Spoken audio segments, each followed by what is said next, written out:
Hello, everyone, and thank you for joining us on the program today. I'm Anne Nwawado in Lagos, Nigeria. Here's what's coming up within the hour.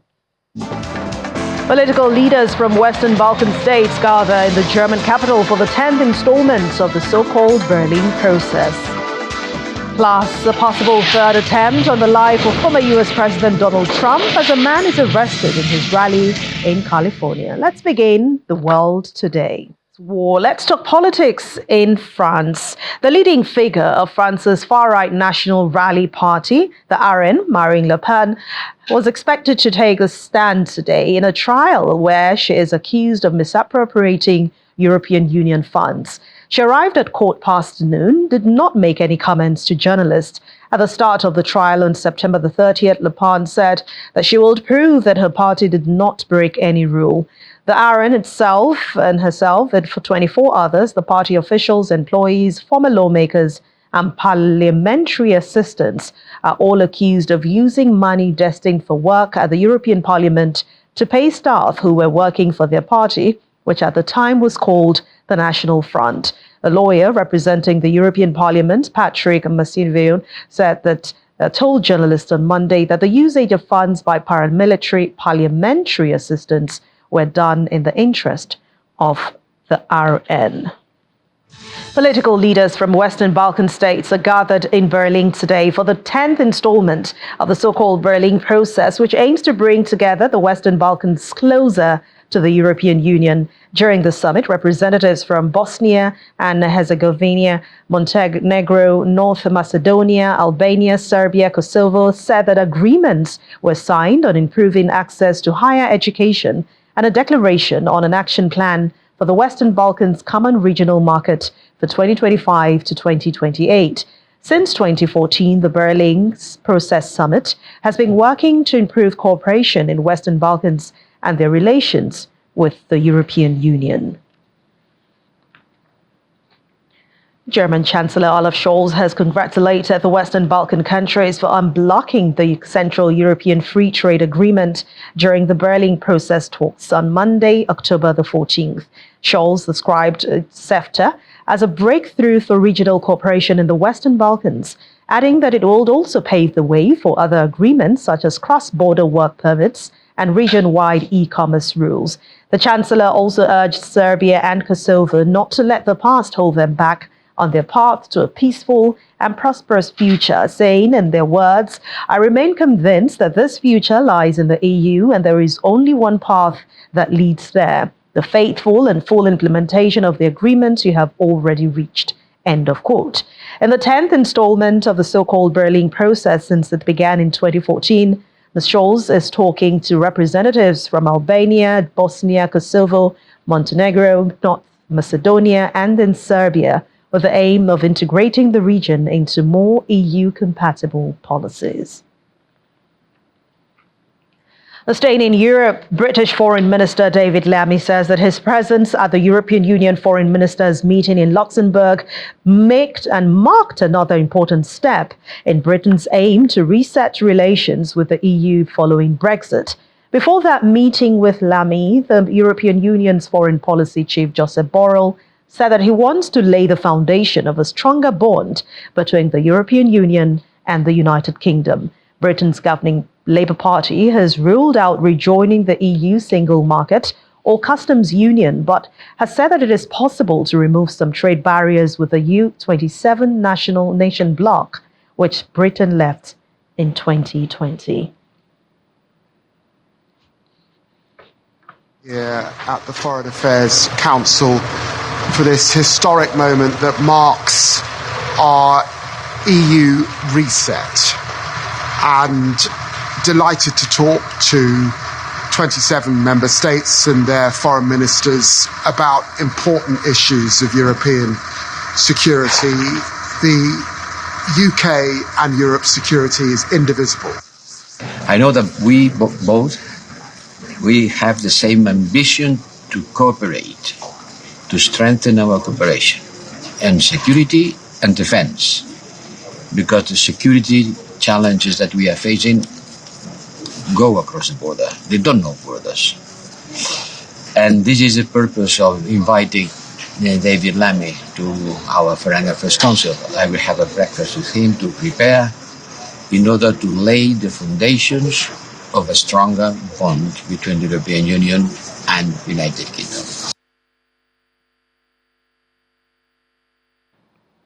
A man arrested at a security checkpoint near Republican presidential candidate Donald Trump's California rally on Saturday now faces gun charges after he was found in possession of loaded firearms, multiple passports, and a fake license plate. Riverside County Sheriff Chad Bianco says that he believes that his department halted an assassination attempt, though he acknowledged was just speculation. The suspect was released on bail on Saturday. Jail records show the federal official saying on Sunday that a federal investigation was underway. The 49-year-old man, identified as Las Vegas resident Vem Miller, was stopped in a black SUV by sheriff's deputies around 5 p.m. local time on Saturday. He was taken into custody without incident, according to the sheriff's office. Mr. Trump has not yet taken the stage. Jail records show that Miller was released on $5,000 bail on Saturday after being charged with possession of a loaded firearm and a high-capacity magazine, both misdemeanors.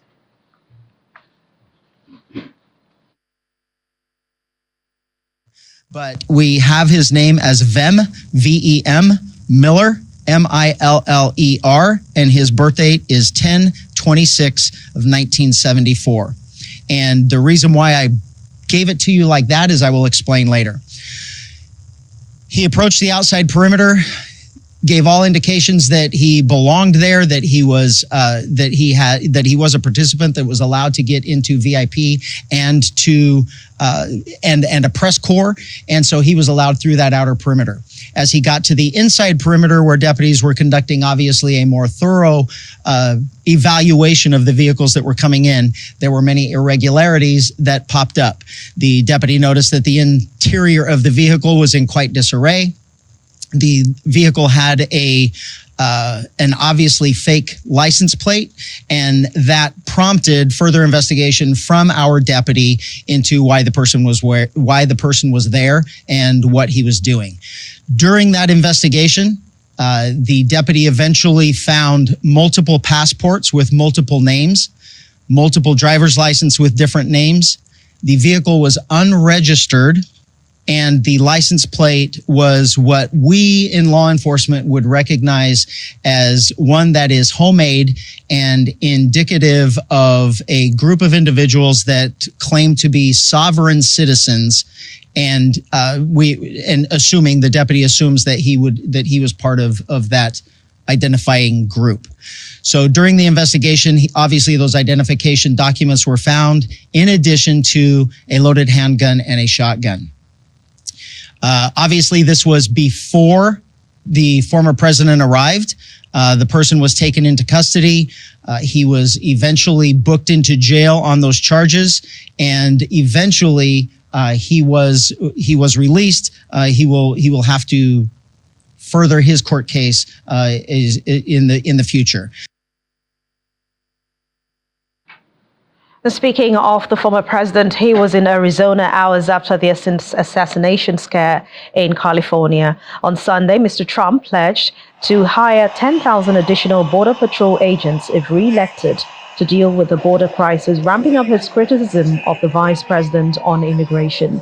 Mr. Trump devoted much of his speech to border enforcement, promising to request congressional approval of 10% pay rise for Border Patrol agents and $10,000 signing and retention bonus. Locked in a tight race with Vice President Harris ahead of November 5 election, Mr. Trump is viewed by many voters as the best candidate to tackle illegal immigration, which remains a top voter issue.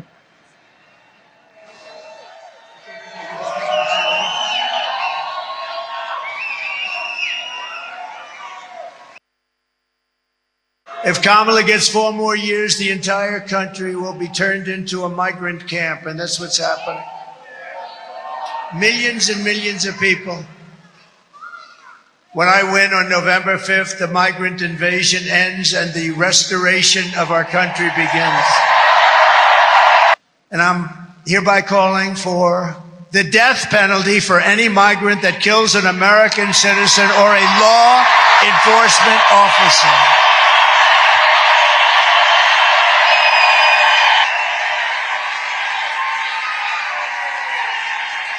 Thank you. We're also joined very proudly today by a large delegation of our nation's frontline border agents. These are incredible people.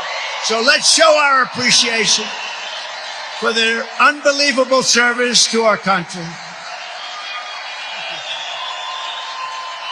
So in order to meet the goal of hiring 10,000 new agents, we need the agents. We need them badly. And keeping our incredible veteran agents on the force. Don't leave us. But after I win, I will be asking Congress immediately to approve a 10% raise. I haven't had one in a long time for all agents. And a $10,000 each retention and signing bonus. So we're going to retain them. We're going to retain them. They're just incredible people. This will ensure that we can hire and keep the Border Patrol agents that we need to keep, and we can also bring in a lot of new ones, really great ones, and we're going to have our choice. I think we're going to have our choice. It's going to be a whole new spirit. This is a group that really needs spirit because they're protecting us, they're protecting our lives, they're protecting our country. For all of the working people struggling under Kamala's inflation nightmare, we will have large tax cuts for workers. We're going to have beautiful additional tax cuts, including no tax on tips. No tax on tips. No tax on overtime. And no tax on Social Security benefits for our seniors. And you deserve it.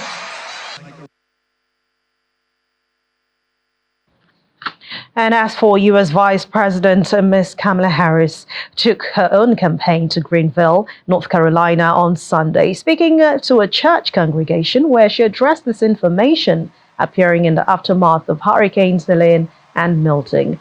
Ms. Harris spoke about the congregation and spoke to them at the Carnier Christian Center Church, where she was greeted with cheers and applause.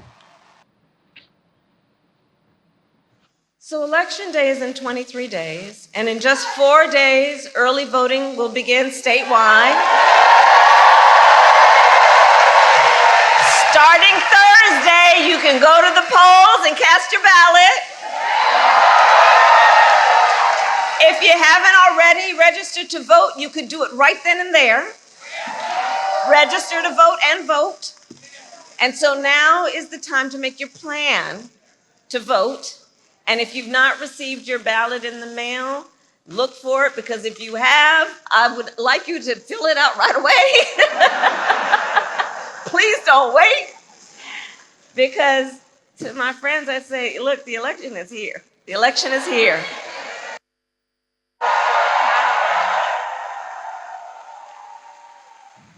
Our Washington correspondent Maria Bird joins us now. Hello, Maria. Hello, Anne. Very well. What really happened in California?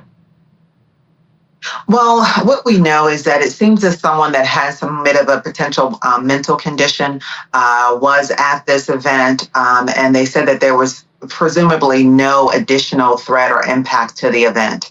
What we do know is that we have seen these type of incidents, unfortunately, occurring at these rallies, especially during this most recent election cycle.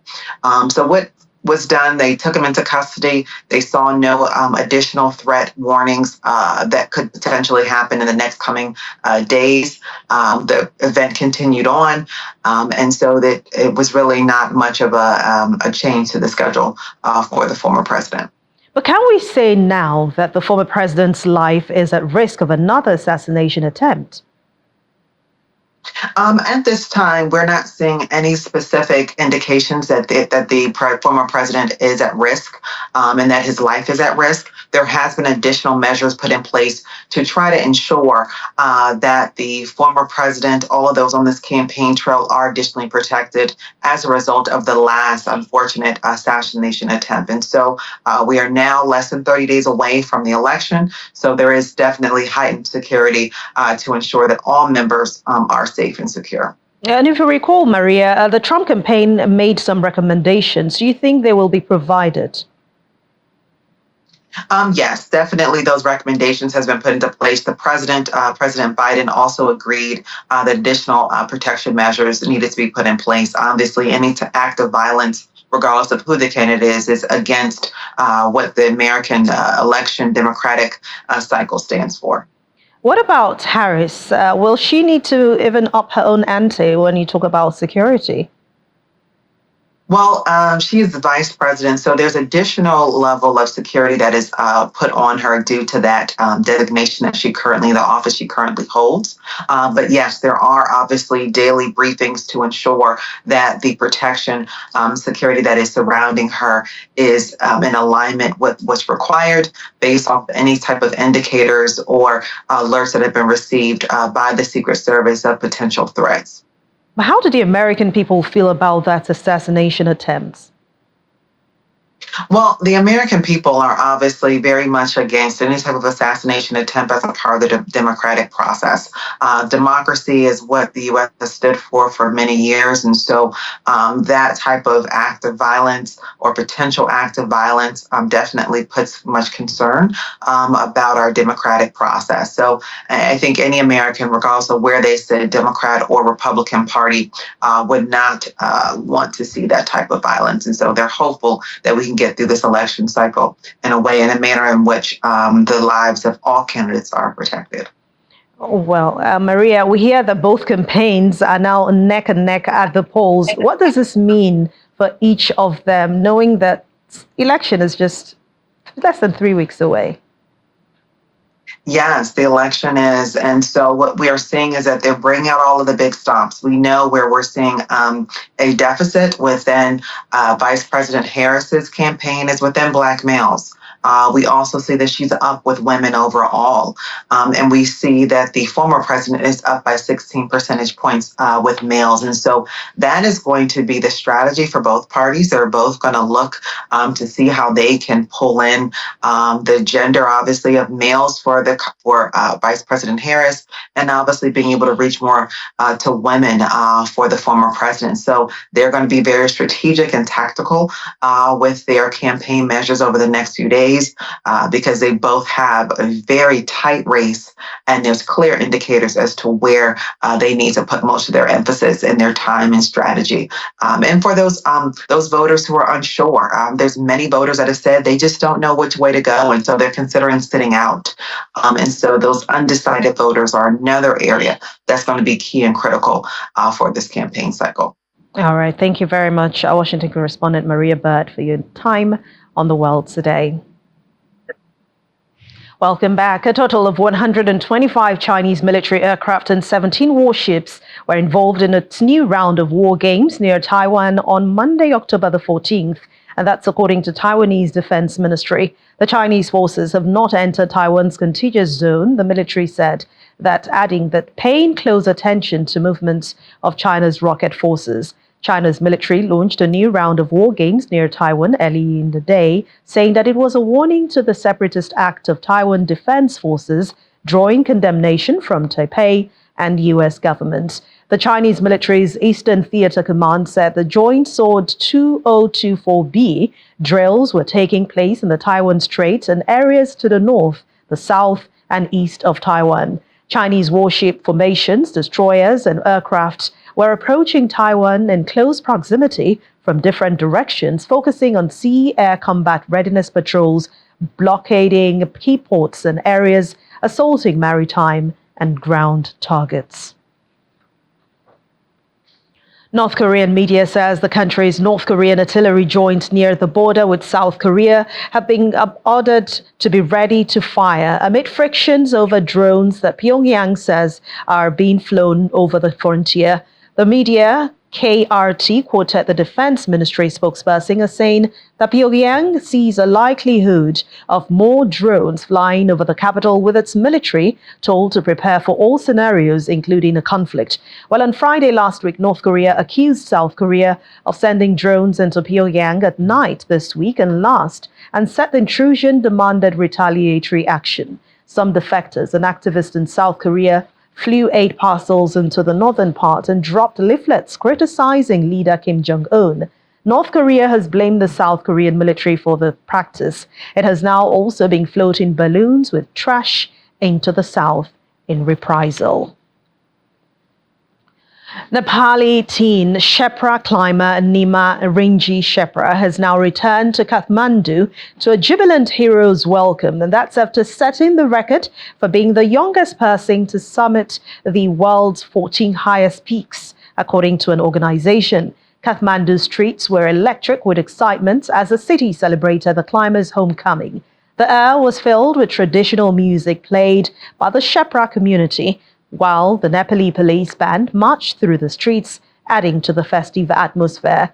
On October the 9th, the 18-year-old Nima reached the summit of Shishapangma, Tibet's 8,027-meter, and that's about 26,355 feet peak, the final of 14 mountains dubbed the 8,000 years by the International Mountaineering and Climbing Federation. The exclusive 8,000 Years Club comprises 14 towering mountain summits that surpass 8,000 meters, renowned for their formidable climbing challenges and extreme altitude.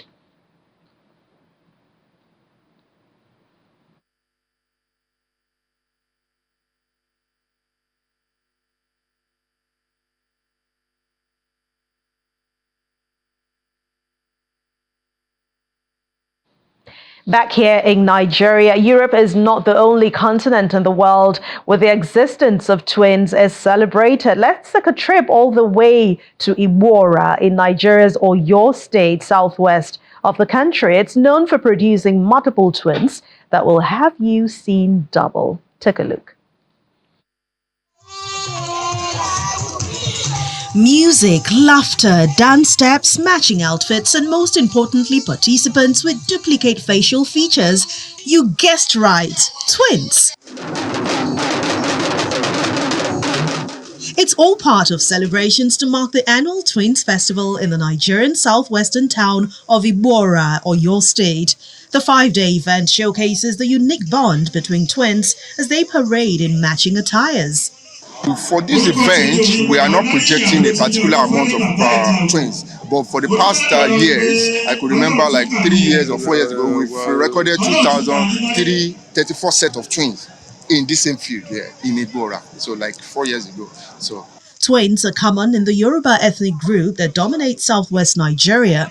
A 1970 study by a British gynecologist found that around 50 sets of twins were born out of every 1,000 births in the southwest. According to a study conducted by British gynecologist Patrick from 1972 to 1982, the southwest of Nigeria recorded an average of 45 to 50 set of twins per 1,000 births. In Igbora, this one is established several years ago that there is no house that you will reach that will not find once.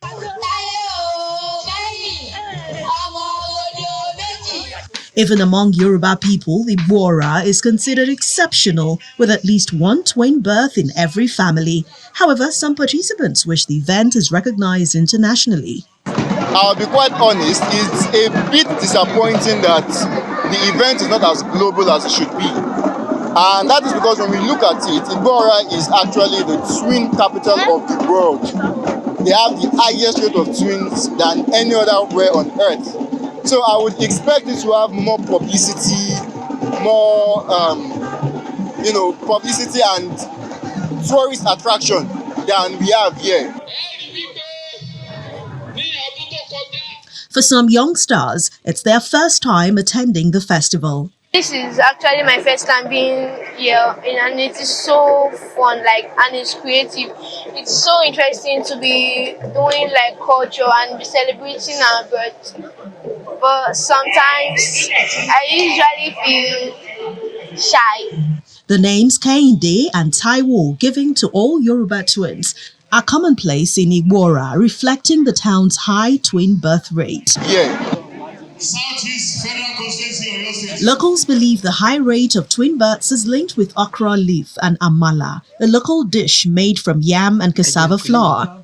However, research by some doctors suggests genetic factors are more likely responsible.